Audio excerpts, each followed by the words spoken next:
Coming up on the Sarcfighter podcast, a little bit about Methotrexate and a lot of Sarc patient Cheryl Bradford. Well, I have it in my lungs, my skin, my eyes, my heart.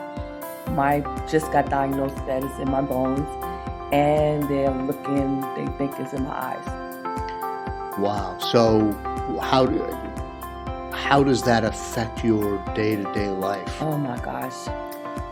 Today, I'll be talking about Methotrexate and some of the problems I'm having with it, and I'm curious about what problems you may have, side effects, that sort of thing. So I'll talk a little bit about that, and then we'll get right into our interview with Cheryl Bradford of Queens, New York, who has quite a case of sarcoidosis. Hi, I hope you're enjoying the Sarcfighter podcast. You may be wondering, what can I do to help? How can I be a part of the sarcoidosis solution? It's simple. Make a donation to KISS, Kick In to Stop Sarcoidosis. 100% of the money goes to the Foundation for Sarcoidosis Research. Look for a link in the show notes of the Sarcfighter podcast.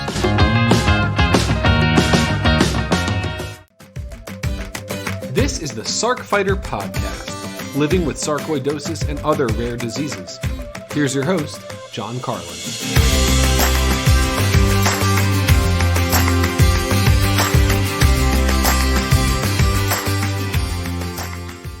Hello and welcome to the Sarcfighter podcast. I'm John Carlin, your host. I call myself the Sarcfighter because of the podcast, but if you're listening to this, then we are all Sarcfighters. We're all in this fight together, and that's what this podcast is all about, a place for us to gather and to listen to people's stories and to share some concerns and some laments and just kind of hear how life is going for other people who are also suffering with this disease, or maybe some hopeful information from the people who are helping us to fight this disease, the researchers and our doctors and so forth.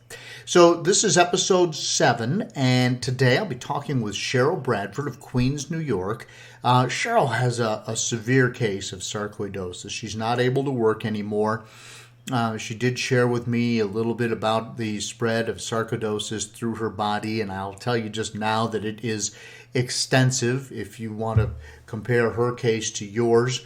And we'll talk more about that, but it's in her bones, and she thinks maybe it's moving to her eyes, and it's not a good situation for Cheryl, but she's doing great. And again, I wonder where people get the energy to do as well as they do.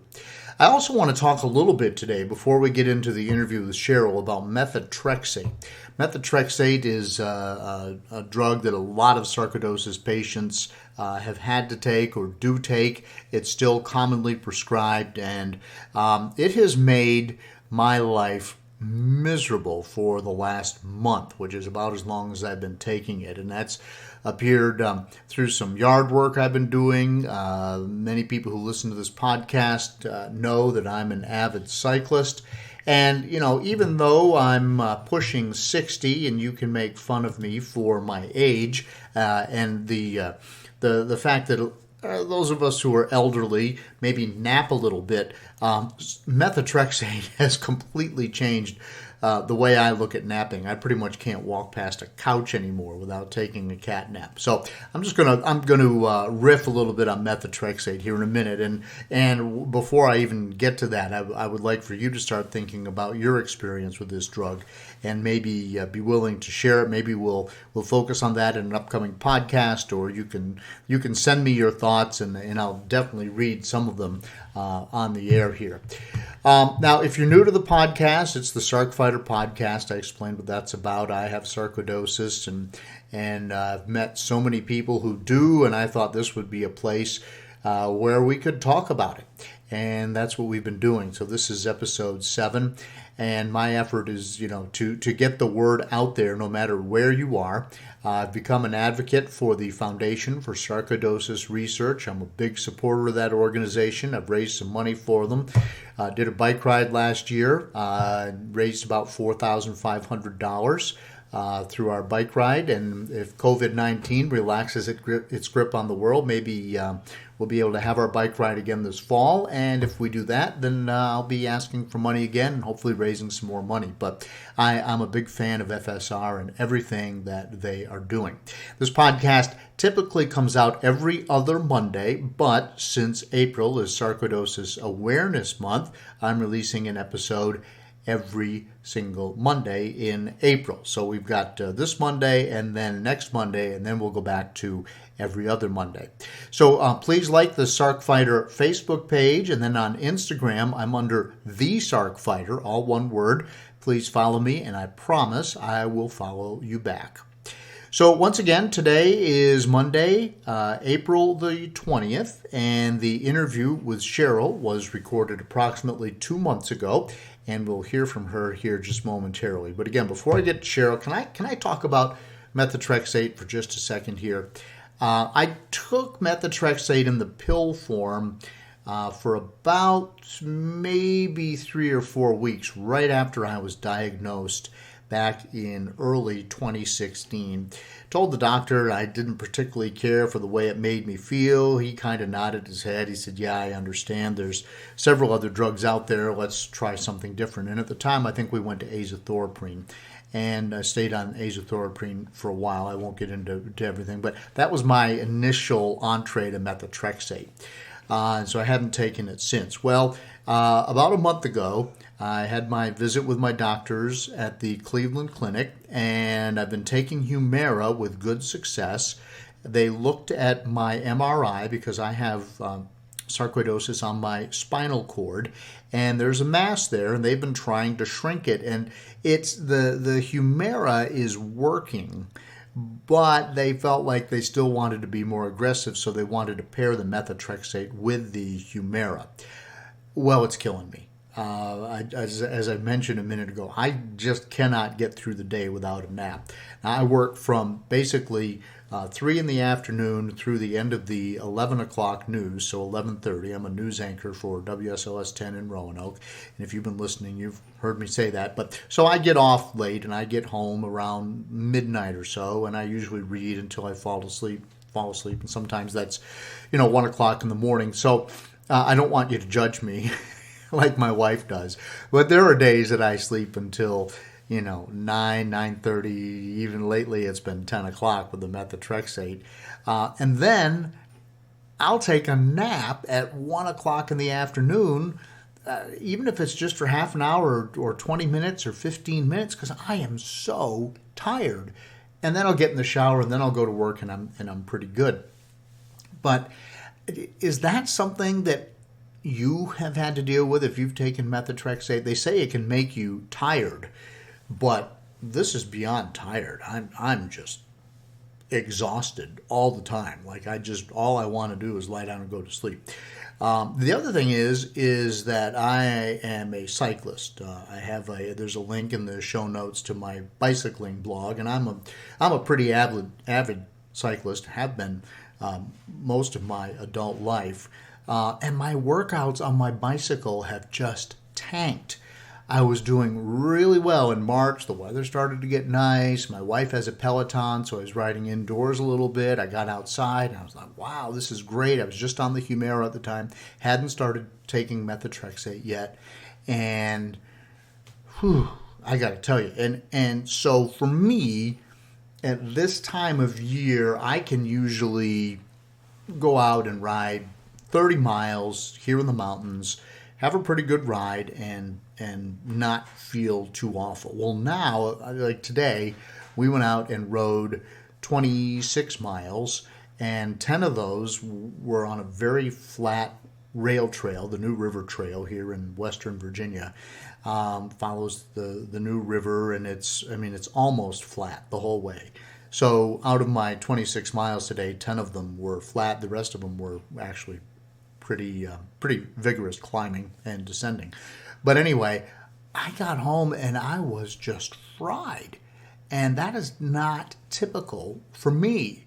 And so I'm thinking, okay, it's got to go back to the drug. And then yesterday, same thing. Wasn't on my bike.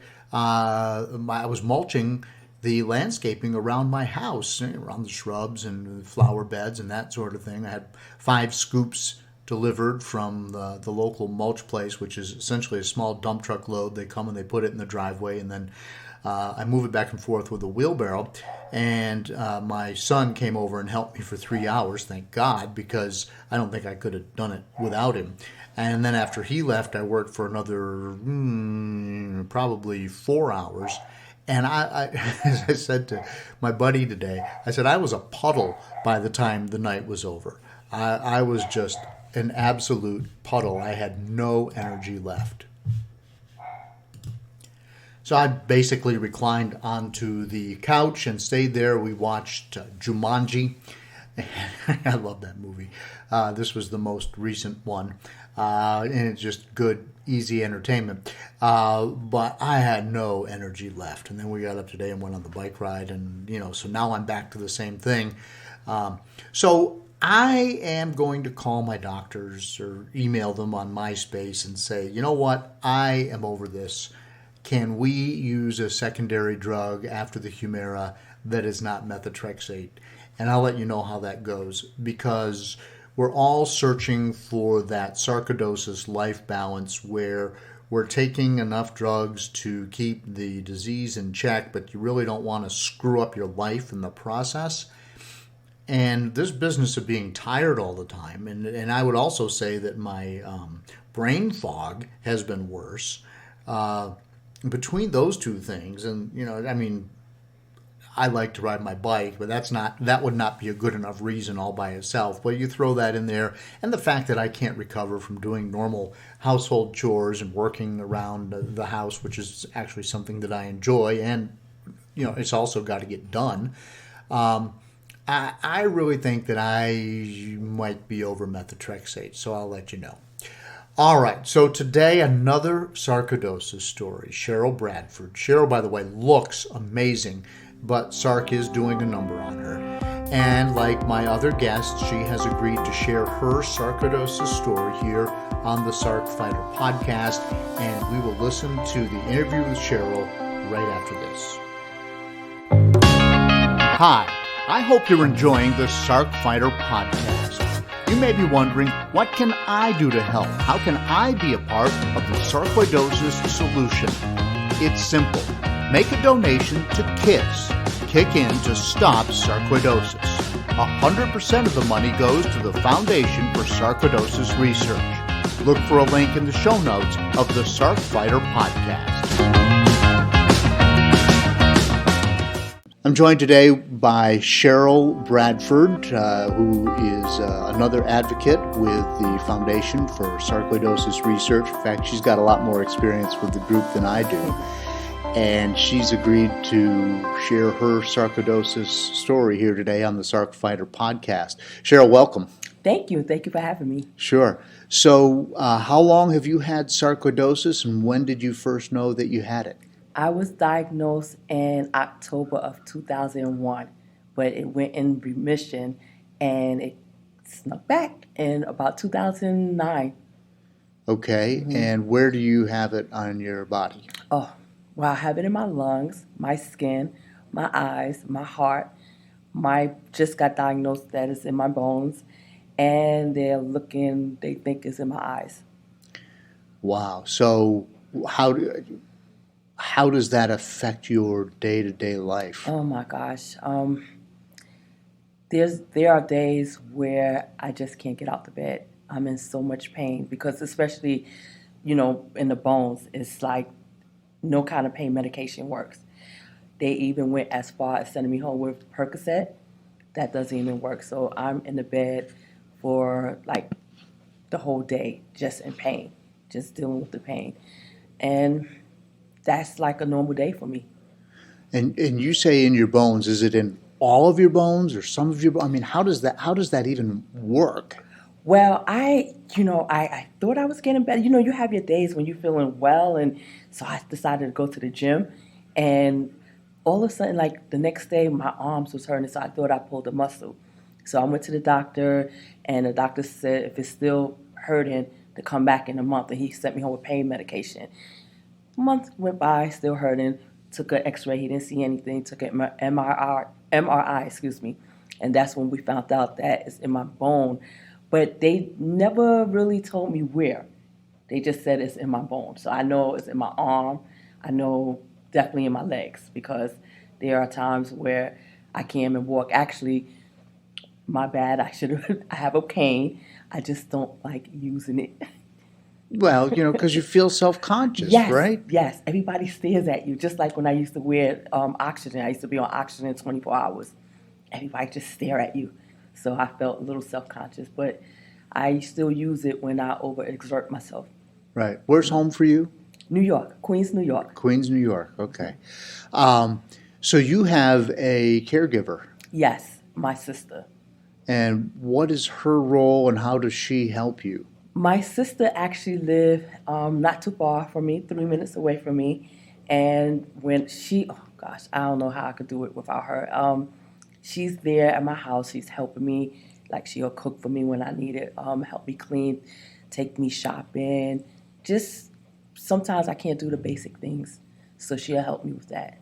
And you've found a way that she can be compensated for that help. So she's more than just a good sister. Not that I don't want to take away the whole sister who loves you part. Yes. But she's been able to get compensation so Yes. she can help you away from her job or her work or whatever she has to do. Yes. How does that work? Well, I actually was watching TV and I saw something called Freedom Care on a commercial saying that they can have a loved one take care of you. So I called, and you have to have Medicaid. And, okay. It was a process, but we finally got it. It took over a year, but we finally got it. Mm-hmm. Okay. And that's enough to make a difference to help her out a little bit? Exactly, because she works as well. So it's hard for her. We don't realize how much it is on our caregivers. So she works, and she comes after work, and she comes to my place. And she's tired, especially when I'm in the hospital. She would stay in the hospital to about 12 midnight, 1 o'clock, and she has to get up, and she's a teacher. So she has to get up and go to school and work with kids, and that's a lot. Yeah. So, that's the least I could do, let her get paid for that. Yeah, for sure. Now, we're talking about sarcoidosis, Cheryl, and we've talked about how it's impacted your body, but how has it impacted your life? For instance, are you able to work anymore, or? No, I've been on permanent disability retirement for about almost 2 years. I worked at the New York City Board of Education. I was the business manager, and it just was a lot. And my doctor, since 2013, didn't want me to work. But you just have society has you thinking you stop working at a certain age. Mm-hmm. So I just kept on working. But my last year, I was in a hospital like every month.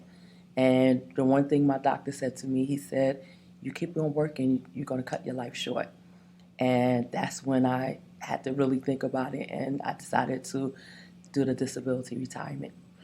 Now, and folks, if you're listening to this, Cheryl's not an old person. I don't want to guess how old you are, but you look like you're decades shy of what most people would consider retirement age. Yeah. Actually, you know what? I'm older than what I look. I'll be 49 in April. Okay. Yes. Well, you look younger than that. Thank you. But a lot younger. But even at that, 49. That's an awful early. That's when most people are kind of hitting their stride. I stopped working. So that's Mm-hmm. Yeah. You talk about sarcoidosis in your eyes. What is that like? How do you know that is your because you're not wearing glasses right now? How's your vision impacted? Glasses does not work for me. Unfortunately, they did give me prescription, but it does not work. My eyes I'm sensitive to light. Blurry vision. There's times I wake up in the morning and it feel like there's like a scale over my eyes. So we have been running tests, and they really believe that it's so. Actually, when I go back to New York, I have another appointment. So, to get the really diagnose of it. Right. Yeah. And then the sarcoidosis in your lungs is probably, well, you said you were on oxygen for a while. So is that what impacts you the most? Yes. When I was first diagnosed, it was in my lungs, and it was so bad that they wanted to do a double lung transplant. But my insurance said she was not well enough; she was dying. Why give her new lungs? So they basically sent me home to, to die. So I get a little emotional, so I'm sorry when I talk about this because, just to hear that, it's just, wow, they said I was dying, so don't give her lungs. And I also found out, that I have fungus in my lungs. So it was worse. So fungus, holes, scarring, that was just, so I was on oxygen 24 hours. And, but, I'm a fighter. And day by day, and the oxygen would get less and less. Now I'm to the point where I still have the fungus. There's one of the size of a golf ball on my left lung. The doctors want to take out my left lung. So we ran some tests because the first thing I asked, well, what would be my quality of life if you take out the left lung? So we ran tests and they said your quality of life will be maybe on a ventilator, maybe bedridden, maybe you won't be able to do what you're doing now. So I decided to just put that on the shelf for now. I'm still open to it, but right now, as you can see, I'm living. I mean, to look at you, you're Yeah. not walking with your cane. You're walking around. I wouldn't even know you're sick. Yeah, a lot of people. Which is what people say to me, Yeah, too. that's kind of like my pet peeve. Right? Because when you don't look sick, people don't think you're sick. They don't believe you when you're telling them that you don't feel well. Right. So, And that's a sarcoidosis thing. I've It heard is. that from everybody It here at the is. conference. It is. It really is. There were times where I was at work and I'm short of breath and I'm just, with sarcoidosis, 1 minute, I know with me, I could just feel fatigue for a few minutes and then back to normal. And when I'm feeling that way, they go, oh, maybe you just went to bed late last night, or maybe you just, and I'm like, no, this is sarcoidosis. So, I get that all the time. You don't look sick. Wow. So, I guess as a reporter, I buried the lead because I didn't even know to ask you the question about they sent you home to die. Yes. And for people who are listening to this who maybe have had a similar experience or maybe they don't know what they're in for with sarcoidosis, Mm-hmm. Can you talk a little bit more about how that conversation went between you and the doctor when he gave you that information and all of a sudden you Yes. realize that the doctor says they're out of options? Yes, I was in the hospital for 45 days, and half of the time I was in ICU. I remember they calling my family and telling them to come to the hospital as soon as possible. My family came, and I was semi-conscious. When you could hear, and I'm hearing them telling my family that we don't think she's going to make it through the night. Look at the way she's breathing, and we're giving her the most oxygen, and it's still not helping her. And I made it through the night, and I remember one doctor saying to me, you need a double lung transplant, like right now. We need to put you on the list. And they called my pulmonologist, which is in the city. They kept in touch with him. I was in the hospital on Long Island, New York, and my pulmonologist is in Manhattan. And so they kept in contact, and they were conversing, and my pulmonologist said, okay, we're going to put her on the list. And then he gave me the call, and he said, I need your insurance. I need everything, gave him all the information. And he called me back, like probably 2 weeks later, spoke to my family, spoke to myself, to me. And he said, my doctor is very transparent with me. And he said, I'm going to tell you the truth. He said, your insurance rejected you because, he said, to tell you the truth, they feel that you're too sick. You are going to die. And he said, there's nothing we can do. And that was just, it hits you mentally. It's like, I have a child, I have family. And so you just think like, what's going to happen now? How, my life is just, what's going to happen? I'm dying. So I went into a depression stage. So when they sent me home, my family's like, you have to move around, you have to do something. I'm like, I'm dying. Doesn't make sense. So I just laid on my couch and didn't eat. That's how I felt. I'm dying anyway.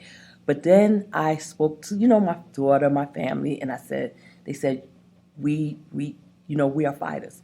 The Bradfords are fighters. So let's stop it and let's get it together and let's fight. And if it wasn't for my family, I don't think I would be here. So you pulled out of it? Yes, I pulled out of it. And were they giving you prednisone or methotrexate or Remicade? I mean, yeah. Prednisone. I'm on like a cocktail of medications. And the prednisone, to me, that's like, I don't know if you have been on it before. So I was 208 pounds on prednisone, and I'm short. So you gained, I don't want you to tell your weight now. You never ask a woman to age or her No, weight, you don't. and I already asked you your age. But, so you probably gained like 40, 50, 60 pounds? 60 pounds. Yeah. Okay. And I kept on telling the doctor, I'm breathing like this because I'm so overweight. You need to take me off. But I understand, the prednisone does help. Yeah. Yeah. I don't know. I call them the devil's Tic Tacs. It is. Yeah. It is. Yeah. Yeah, it's bad. And, it's funny, you're alive, but nobody wants to be around you. You just lash out at people. You got a hair trigger. Was that how it was for you? Gosh. Yeah, you do go through that stage of lashing out. Yeah. My sister, or my caregiver, she can tell you. She could tell you there was times where she was just like, you have to get it together. I understand that it's just hard. I lived a healthy life. I went to work. I worked out. I was in the gym all the time. You look very fit.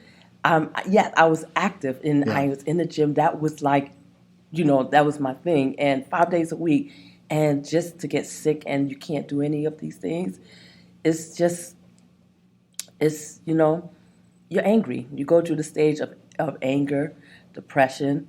Why me? You go through that. I'm a good person. I try to live a good life. Why me? You got these people out there that's, you just, everything just go through your mind. But it has to be a reason for everything. And one thing I have to say is my family is a faith-based family, and prayer, a lot of prayer. That also got me through as well. Wow. So where's your medical center? Where's your doctor? Mount Sinai. Okay, I'm hearing that a lot from folks. And they're a good place to go for sarcoidosis. Yes. One thing, it took me years to get to him. Finally, I went to him. Another doctor referred me, and when I went to him, he sat there and he basically interviewed me. And every time he asked me, he was like, I'm telling him my story. Then he would go, what? And then what? And I would tell him, and then what? And I was getting so angry. I'm like, why? You just need to check me out. Why? Then what? So finally he sat back and he said to me, he said, your situation could have been so much better. He said, these doctors didn't know what they were doing. And he was like, you are grave. You're in a grave condition. I'm going to try my best to help you. And that's like blew my mind when he said that. A lot of doctors don't know about this. And he specialized in sarcoidosis. So it's a blessing. He's still my doctor. Right? Yeah. Do you mind sharing his name? Oh, Dr. Morgenthau. Okay. Yes. And he's at Mount Sinai. Mount Sinai. All right. Well, because I think a lot of people are looking for that good sarcoidosis doctor. Actually, I don't know if he still is, but he was on the board of FSR. Okay. All right. Great. So how do you help with your outreach now as an ambassador / advocate is our new word here? Well, I just became, last year was my first year, but I've been dealing with FSR for a while because I've been doing walks.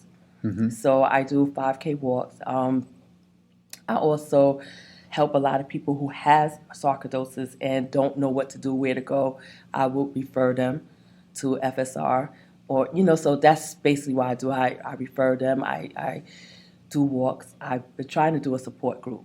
It's just hard to get everybody together. Right. Yeah. I'm also trying to, as we speak, trying to launch a support group in Roanoke, Virginia. Okay. So do you have a walk scheduled for 2020? No. The reason why I have a procedure the beginning of April, so that's going to put me a little bit at rest for a while. Got it. Yes. Got it. But I'll be back next year strong. Okay. Well, let us know, and Yes. we'll put the word out through the podcast for Thank sure. you. What's your next procedure? Is that something you want to talk Oh, about? sure. Yeah. Well, I have, I cough up blood.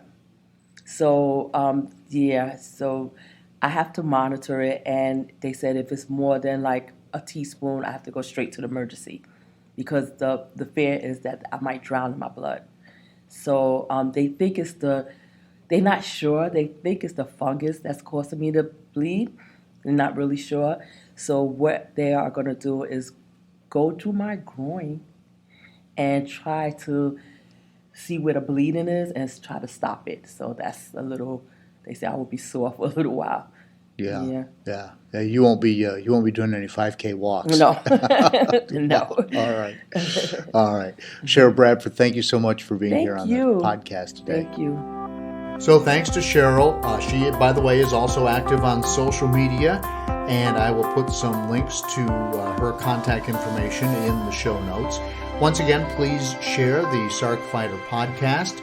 Let me know your methotrexate stories either in the comments or you can email me. My address is in the show notes as well.